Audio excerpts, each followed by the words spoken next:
Good afternoon. My name is Brooks Taylor. Today I'll be informing you guys about long-lasting effects of concussions in teenage girls. This is my audience. If you would have asked me and my family if we knew anything about concussions 3 years ago, we would have looked at you as if you were crazy as we shook our heads no. But little did we know, all of that would change very soon. When I was 16, I was horseplaying when I was struck in the back of the head with someone's chin. The right side of my face went droopy, but besides that, I was okay. It wasn't until a few months later that I started to lose vision in my right eye, as I was having terrible headaches as well. After several tests, I was told I was seeing things 7 seconds later. I had to get 2 MRIs within the next week, which showed an active bleed in the brain. 3 years later, I still suffer with migraines weekly, right side weakness, and vision loss from one grade 2 concussion 3 years ago.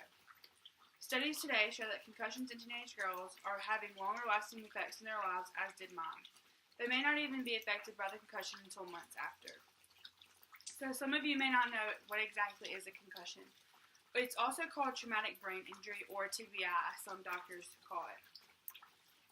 An example that some of you may be able to relate to is if a soccer player was to be hit in the head with a soccer ball as they, hit it out into the field.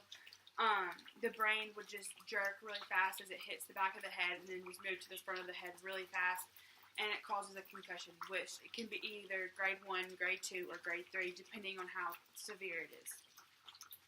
In my case, when the chin hit the back of my head, I was jolted forward, backwards, forward again, and backwards before the brain actually stopped moving.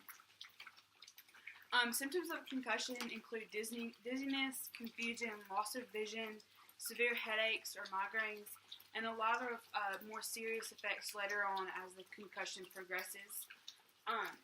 In a recent study not too long ago, they decided that adolescent girls with first-time concussions had symptoms for 28 days versus 11 for boys the same age.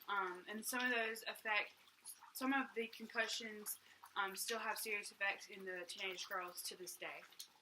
There's been a series of uprise in concussions as well. A lot of parents aren't even letting children play in contact sports anymore, such as football, soccer, basketball, baseball, etc. Even volleyball is a serious one for girls, which is also how they think is causing a lot of girls to have more serious concussion is because of volleyball, and it's such a big sport when it comes to women playing that. So treatment options would include topiramate or another anti-seizure medicine is usually what they like to prescribe.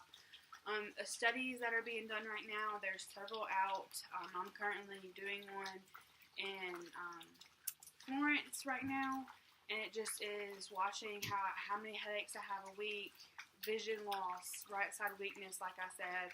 And I'm not the only girl that they are doing studies on as well. They're doing several studies on several different teenage girls, just trying to figure out why we're having more rebound effects with these concussions versus boys.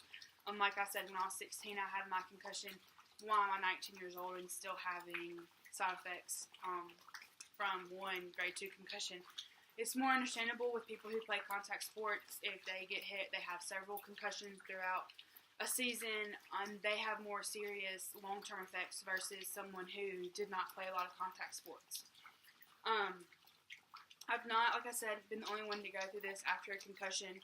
There's so many others. I'm blessed to be able to help doctors figure out exactly why the brain is causing females to have to suffer from this. Concussions are a very serious injury, not something anyone should have to go through or take lightly. I can only hope that one day there will be even better ways to treat concussions, but until then, we all have to be aware of the signs and symptoms.